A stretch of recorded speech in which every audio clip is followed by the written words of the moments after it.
Salut les enlivrés! Oui, je sais, j'ai séché quelques mercredis, mais voilà, c'était pour la bonne cause. Figurez-vous que l'enlivreuse aime tellement lire à haute voix qu'elle a eu envie d'écrire exprès pour dire à voix haute, mais cette fois-ci, pas toute seule. Et ça s'appelle une pièce de théâtre. Et oui, j'ai écrit une pièce qui a pour titre Belles amies et je me jetterai à l'eau, oui, parce que la pièce se passe dans une piscine, le 6 novembre à Bordeaux à la Grande Poste. Alors, amis enlivrés bordelais, si vous voulez dès maintenant réserver votre place, vous trouverez un lien en description. Bon, revenons à nos moutons, enfin plutôt à nos collégiens. Nous sommes toujours en septembre et je vais donc vous lire un texte sur la rentrée scolaire. En l'occurrence, celle pas très joyeuse, il y a un siècle et demi, d'un élève nommé Charles Bovary. L'enlivreuse.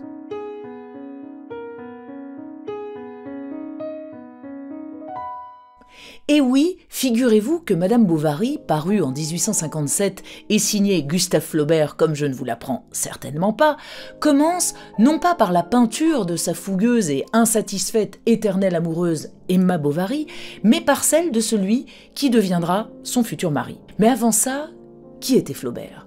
Ce minutieux peintre de la réalité, ce travailleur infatigable.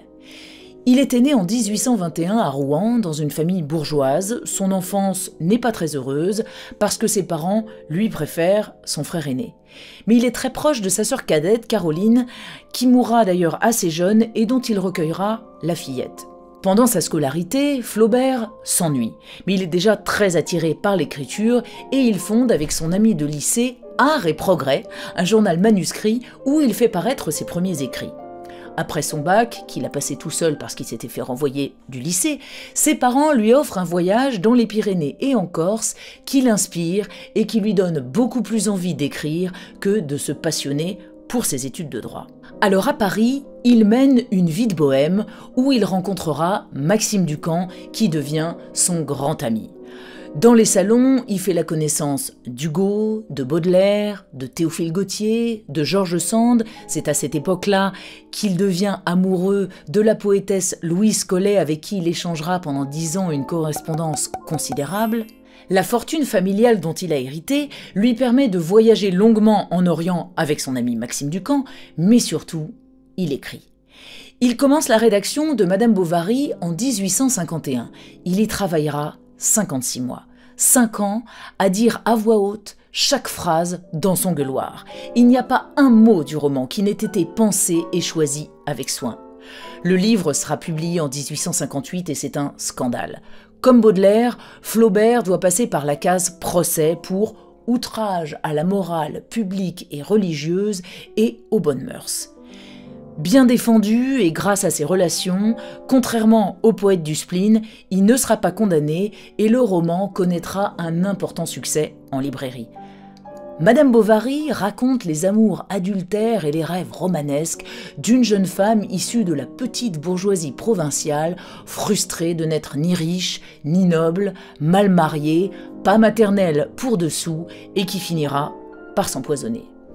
Alors bien sûr, c'est le chef-d'œuvre de Flaubert, mais qui ferait presque oublier d'autres de ses œuvres majeures, comme notamment L'éducation sentimentale, Les Trois Contes, Salammbô, La tentation de Saint-Antoine ou l'inachevé Bouvard et Pécuchet, puisque Flaubert meurt subitement en 1880 d'une hémorragie cérébrale. Mais maintenant, place à la lecture. Et figurez-vous que ce sont les premières lignes du roman que je vais vous lire, l'incipit donc. Nous étions à l'étude quand le proviseur entra, suivi d'un nouveau, habillé en bourgeois et d'un garçon de classe qui portait un grand pupitre. Ceux qui dormaient se réveillèrent, et chacun se leva comme surpris dans son travail. Le proviseur nous fit signe de nous rasseoir, puis se tournant vers le maître d'études. « Monsieur Roger, lui dit-il à demi-voix, voici un élève que je vous recommande, il entre en 5e. Si son travail et sa conduite sont méritoires, il passera dans les grands où l'appelle son âge. » Resté dans l'angle derrière la porte, si bien qu'on l'apercevait à peine, le nouveau était un gars de la campagne, d'une 15aine d'années environ, et plus haut de taille qu'aucun de nous tous. Il avait les cheveux coupés droit sur le front comme un chantre de village, l'air raisonnable et fort embarrassé.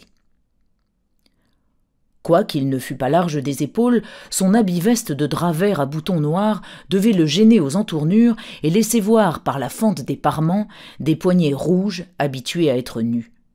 Ses jambes, en bas bleus, sortaient d'un pantalon jaunâtre très tiré par les bretelles. Il était chaussé de souliers fort mal cirés, garnis de clous. On commença la récitation des leçons. Il les écouta de toutes ses oreilles, attentif comme au sermon, n'osant même croiser les cuisses ni s'appuyer sur le coude, et à 2 heures, quand la cloche sonna, le maître d'études fut obligé de l'avertir pour qu'il se mît avec nous dans les rangs. Nous avions l'habitude, en entrant en classe, de jeter nos casquettes par terre, afin d'avoir ensuite nos mains plus libres. Il fallait, dès le seuil de la porte, les lancer sous le banc, de façon à frapper contre la muraille en faisant beaucoup de poussière. C'était là le genre. Mais, soit qu'il n'eût pas remarqué cette manœuvre ou qu'il n'eût osé s'y soumettre, la prière était finie, que le nouveau tenait encore sa casquette sur ses 2 genoux. C'était une de ces coiffures d'ordre composite où l'on retrouve les éléments du bonnet à poil, du chapska, du chapeau rond, de la casquette de loutre et du bonnet de coton, une de ces pauvres choses enfin dont la laideur muette a des profondeurs d'expression comme le visage d'un imbécile. Ovoïde et renflée de baleine, elle commençait par 3 boudins circulaires, puis s'alternaient, séparés par une bande rouge, des losanges de velours et de poils de lapin. Venait ensuite une façon de sac qui se terminait par un polygone cartonné couvert d'une broderie en soutache compliquée et d'où pendait au bout d'un long cordon trop mince un petit croisillon de fil d'or en manière de gland. Elle était neuve, la visière brillait. « Levez-vous !» dit le professeur. Il se leva, sa casquette tomba, toute la classe se mit à rire. Il se baissa pour la reprendre. Un voisin la fit tomber d'un coup de coude. Il la ramassa encore une fois. « Débarrassez-vous donc de votre casque !» dit le professeur, qui était un homme d'esprit. Il y eut un rire éclatant des écoliers qui décontenança le pauvre garçon, si bien qu'il ne savait s'il fallait garder sa casquette à la main, la laisser par terre ou la mettre sur sa tête. Il se rassit et la posa sur ses genoux. « Levez-vous !» reprit le professeur, « et dites-moi votre nom. » Le nouveau articula d'une voix bredouillante un nom inintelligible. « Répétez !» Le même bredouillement de syllabes se fit entendre, couvert par les huées de la classe. « Plus haut !» cria le maître. « Plus haut !» Le nouveau, prenant alors une résolution extrême, ouvrit une bouche démesurée et lança à plein poumon, comme pour appeler quelqu'un, ce mot. « Charles Bovary !» Ce fut un vacarme qui s'élança d'un bond, monta en crescendo, avec des éclats de voix aigus. On hurlait, on aboyait, on trépignait, on répétait « Charles Bovary, Charles Bovary !» puis qui roula en notes isolées, se calmant à grand-peine, et parfois qui reprenait tout à coup sur la ligne d'un banc où saillissait encore çà et là, comme un pétard mal éteint, quelque rire étouffé. Cependant, sous la pluie des pinsommes, l'ordre peu à peu se rétablit dans la classe et le professeur, parvenu à saisir le nom de Charles Bovary, se l'étant fait dicter, épeler et relire, commanda tout de suite au pauvre diable d'aller s'asseoir sur le banc de paresse au pied de la chaire.